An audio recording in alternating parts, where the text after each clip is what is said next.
to another video, and today we'll be discussing AS2, that is valuation of inventories.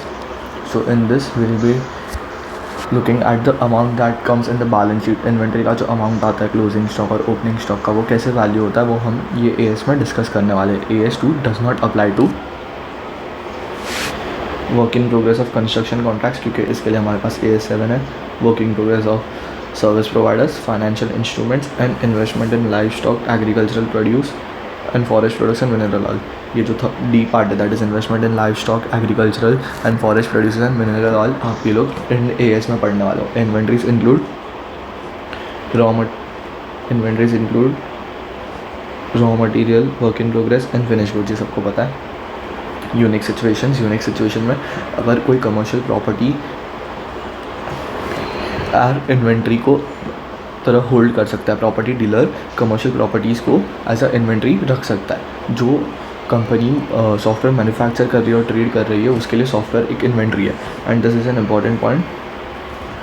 lubricant used in entities machinery is inventory. Now let's come to valuation of finished goods and work in progress. Finished goods and work in progress is valued at cost or NRV, whichever is lower. At cost or NRV, whichever is lower.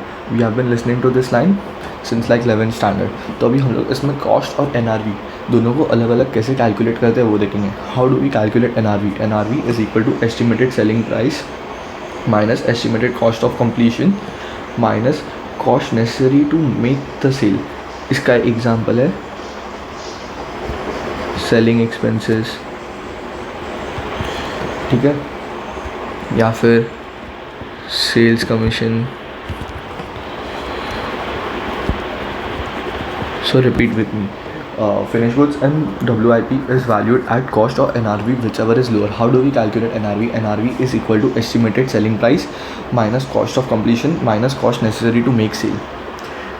Now cost. How do we calculate cost? Cost has three major components. One is cost of purchase, second is cost of conversion, and third is other cost. Cost of purchase includes purchase price plus duties and taxes which are not available as input tax credit, Remember this.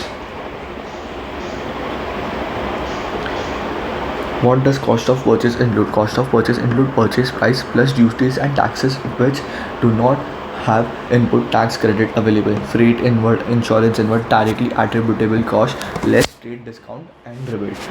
Remember यहाँ पे हम लोग cash discount को deduct नहीं करते. What does cost of conversion include? Cost of conversion includes direct labor, variable overhead and fixed overhead. ये जो variable overhead है उसको हम लोग on actual production अप्लाई करेंगे. For example, variable overhead है 10 rupees and actual production is 10,000 and expected production is 12,000. So 10,000 into 10 क्योंकि actual production पे अप्लाई करेंगे variable overhead. और fixed overhead हम आगे जाके डिस्कस करने वाले. other cost में क्या क्या आ सकता है? Packing, R&D, quality control cost etcetera. इससे हम लोग को टोटालिटी में कॉस्ट मिलेगा. तो हम लोग ने इधर यहाँ पे NRV कैलकुलेट किया और यहाँ पे कॉस्ट कैलकुलेट किया, फिर हम लोग उसको कंपेयर करेंगे which ever is lower.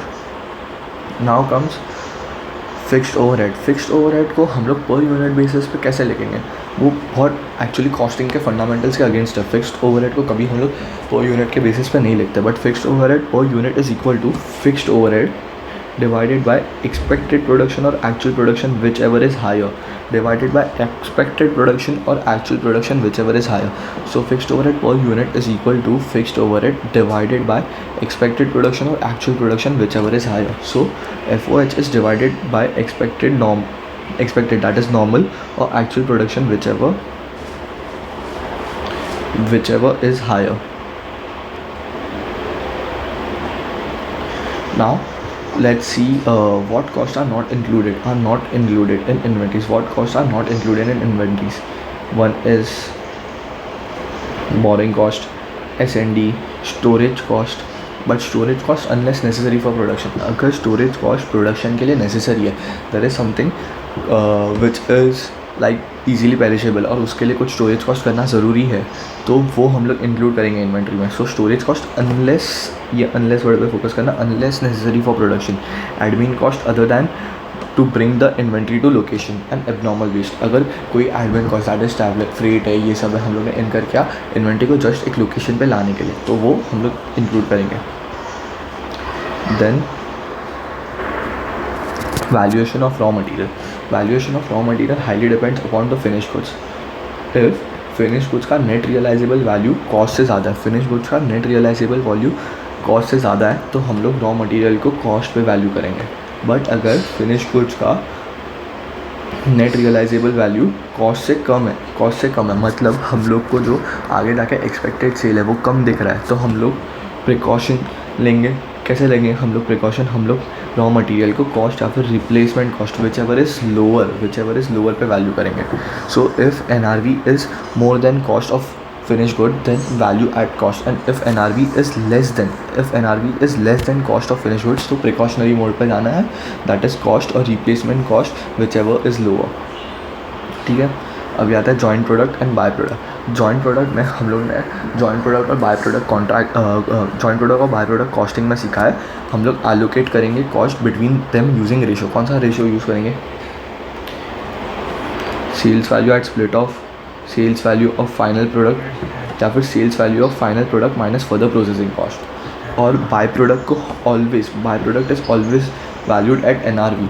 And उसको हम लोग क्या करेंगे? हम लोग उसको डिडक्ट करेंगे कॉस्ट ऑफ मेन प्रोडक्ट से. So this was your AS2. एक बार क्विक रिवाइज कर लेते हैं. In case of finished goods and WIP, finished goods and WIP is valued at cost or NRV whichever is low. NRV कैसे calculate करते हैं? Estimated selling price minus estimated cost of completion minus estimated cost necessary to make the sale.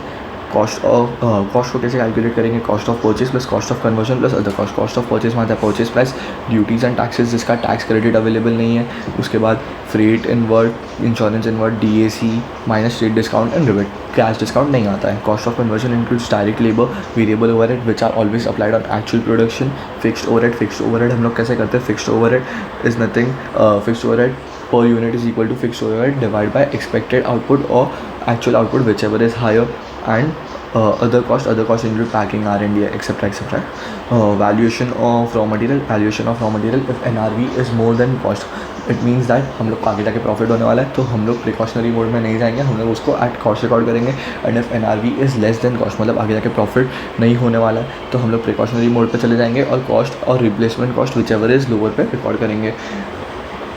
और joint products and by product में सिखा था allocate. Joint product का cost हम लोग एलोकेट करेंगे between them using ratio which ratio sales value at split off sales value of final product minus for the processing cost.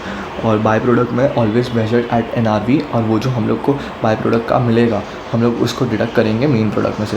So that's it for this video. Thank you.